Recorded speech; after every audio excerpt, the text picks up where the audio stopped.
Okay, here's the important part of the job. Clean up. When you need to clean up your paint tools, you gotta save what paint you can, pour it back in the bucket, take apart your gun, and make sure all the components are cleaned properly, because the last thing you want is your gun to get clogged inside the spray nozzle mechanism or down in the down tube that goes in and pulls your paint. So we're gonna go ahead and do that right now. Make sure your tool is unplugged, and then you can start taking it apart. We're gonna save some of the paint, even though it's a little bit diluted. It's not gonna hurt the rest of it, because I have probably 2/3 of a gallon left, and a little 10% mix in about 200 milliliters isn't gonna make much of a difference.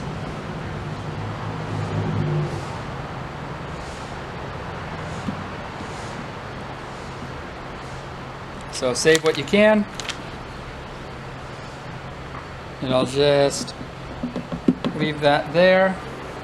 Fill it with a little water, rinse it out, and make sure you have a dump bucket somewhere close by that you can actually get rid of your used paint. Okay?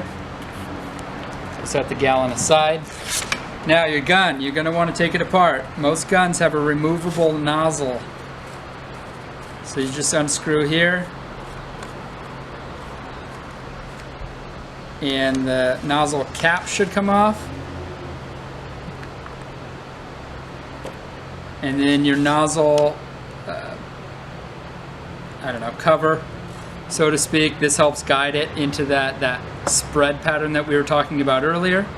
Take that off, and I usually like to throw these in a bucket of water, so I'm going to go ahead and do that. And then this nozzle should just come right out. Okay, this is your spray tip. There's paint down inside there, and it goes through a tiny cone that releases the paint, and then here's your stopper. When you pull the trigger, this retracts, pulls away from that cone, and allows paint to go through. But we're going to want to clean everything we can here. Alright, the little downspout comes out. Throw that in your bucket of water, and what I'm going to do is I'm going to clean my components. Then I'm going to put my gun back together and spray clean water through it, so that I'm certain it's going to be clean for the next time I use it and not clog up on me, so I don't have any downtime later. So 5 minutes now is going to definitely save me a lot of time later. So I got a little wire brush, and depending on your the gun manufacturer, they usually come with a little cleaning brush kit. And this type of gun and this type of mechanism doesn't really require that much delicacy, because it's just an open spout rather than a needle trigger or a needle nozzle. Most of the time you don't stick something abrasive down in the nozzle itself, because that's going to cause some damage and scratch your needle in there, and your gun is going to leak. So that's all we're doing now, is just cleaning out our nozzle real good with our clean bucket of water here. Alright, and then for the sake of time, I'm just gonna rinse it off to where it's clear and there's no obstruction of any paint in that nozzle. And same thing, I'm gonna do that with the downspout. Run some water through it, shake it up a bit, get rid of that. Get the paint outside of the inside of that nozzle or the downspout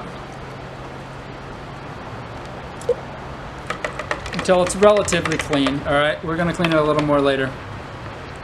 And then take our nozzle cover, just scrape off some of this excess paint, make sure nothing's in the way of the airflow, and we're going to put the gun back together real quick.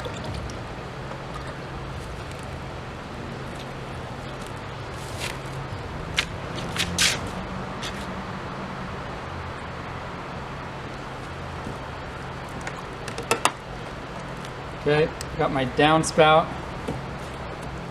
I'm gonna go ahead and take my bucket, because it still has that paint residue in it, and I'm gonna go toss it in my dump bucket and rinse it out with a hose real quick.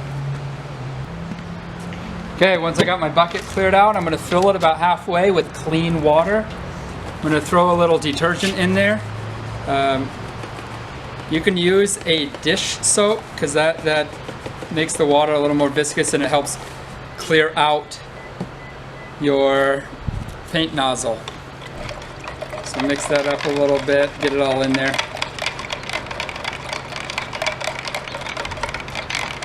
I use a little bit of TSP because it breaks down paint. It's a bit of a paint conditioner. You use this stuff to clean walls of grease and any contaminants that are on your wall, and that allows you to paint right over it without having any dirt or anything pile up. So I use some of this stuff to condition my paint gun in the same way that it conditions a wall for regular paint. So I'm gonna stick my nozzle back in there.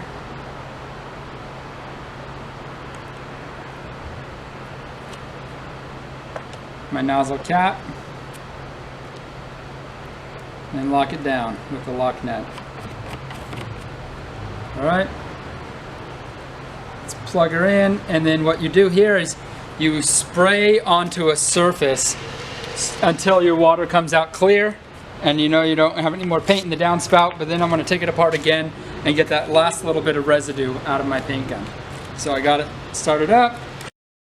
So I'm just spraying a scratch piece of paper that I have here on the ground that I was blocking my concrete from overspray, and I'm looking to see the water, how murky it is, because it's going to come out cloudy because this is a white paint. But I want to spray until I have a little puddle of clear water. Alright, getting real close here.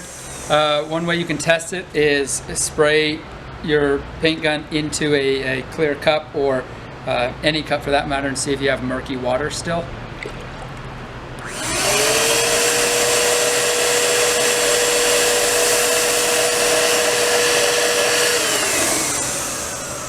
Alright, and that's still really murky.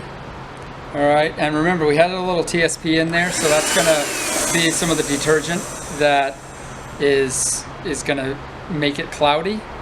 Okay? So we'll spray all this through. And then we're going to fill it up with clear water again and run it through one more time, just so we get all that conditioner out of there as well.